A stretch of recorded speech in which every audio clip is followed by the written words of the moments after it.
জাতীয় নির্বাচনের আগে স্থানীয় নির্বাচন আয়োজনে সরকার নীতিগত সিদ্ধান্ত নিয়েছে বলে সম্প্রতি জানিয়েছেন এলজিআরডি উপদেষ্টা আসিফ মাহমুদ সজীব ভুঁইয়া। স্থানীয় নির্বাচন নিয়ে সরকারের এমন অবস্থানের পক্ষে নয় বিএনপি।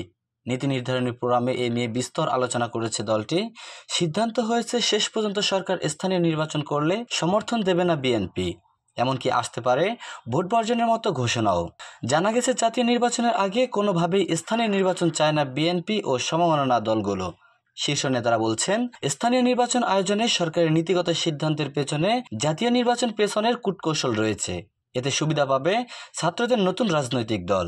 এক্ষেত্রে অন্তর্বর্তী সরকার চূড়ান্ত পদক্ষেপ নিলে ভোট বর্জনের মতো সিদ্ধান্ত নিতে পারে বিএনপি ও সমমনা দলগুলো।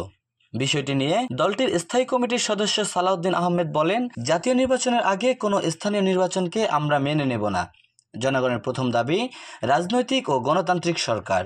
বাংলাদেশের রাজনৈতিক ইতিহাসে অনির্বাচিত এরশাদ সরকারের আমলে স্থানীয় সরকারের নির্বাচনের খারাপ নজির রয়েছে।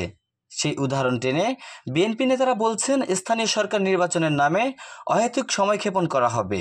এর পেছনে রয়েছে সমন্বয়কদের নতুন রাজনৈতিক দলকে শক্তিশালী করার কূটকৌশলও।